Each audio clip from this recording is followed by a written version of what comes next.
Good afternoon, everyone. I hope you've had a great week so far. I promised you a +2 meeting 2 update, and so here we are. I decided to do another touchcast, so let's just jump into it and begin.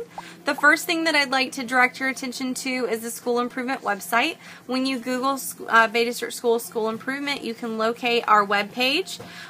Click on +2 tab. And if you scroll to the bottom of that page, you'll notice all the documents that you need for this round of +2. We've had some revisions, so go ahead into the +2 manual. So as you can see, basically the manual is the same as you continue through the first few pages. What I'd like to direct you to is the look for calibration. Now this is what we trained our coaches and district level folks on. We spent half a day really digging into what is a 1, what is a 4, 1 is a 7. So you may or may not want to go over this with your school leadership teams. One of the biggest changes that we've had this time is that +2 walkthrough forms will not be left at the schools. There are several reasons for this, but the main one is we want to maintain the confidentiality of our teachers, and in order to do that and to keep things consistent and systemic as possible, we'll be collecting those forms and bringing those back to the district office, and the facilitators will facilitate shredding those forms. So unfortunately you will not have the walkthrough forms left with you. However, what will be left with you again is all of the data collected via the Google Drive spreadsheet. So you'll be able to look at your school-wide, or in groups of walkthroughs. You know who you sent where.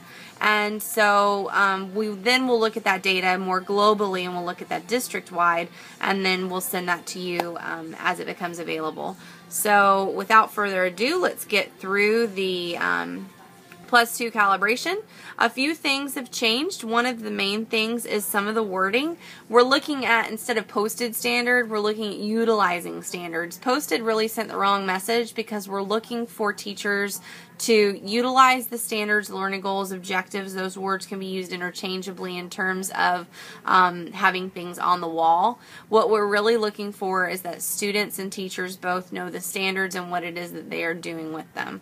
Next, we have the instructional framework. As we were looking at our data, some of the questions that we had weren't able to be answered because we didn't really know whether the instructional framework was applicable to reading, math, content. There really wasn't a way to distinguish that. So we have addressed that problem, thank you to your feedback, and we now have broken the instructional framework up into both reading, math, and content area.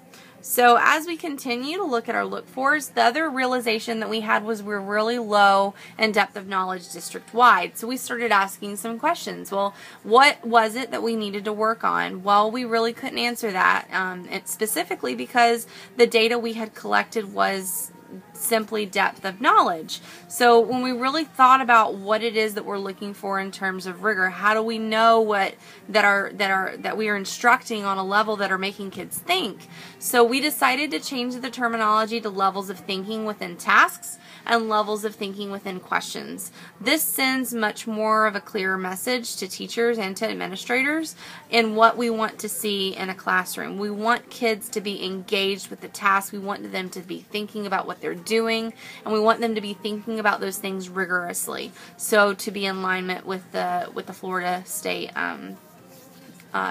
standards. So when we look at student cognitive engagement, we've explained again what those means: differentiated instruction, ongoing assessment. We were really more succinct on what that terminology means. Your forms are here. You are in charge of filling those out and getting those on the Google Drive at least the night before, so we have access to them. Data-driven dialogue is the same. Another thing that came out of this was the common language glossary. What is it that we're talking about? What terms are you referring to?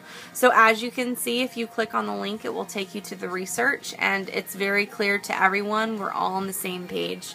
Hopefully this video helped you with some of the changes that we've made for meeting 2. We look forward to getting back in your schools to see all the great work that you've done between AP1 and AP2, and we'll see you soon. Have a good one. Bye-bye.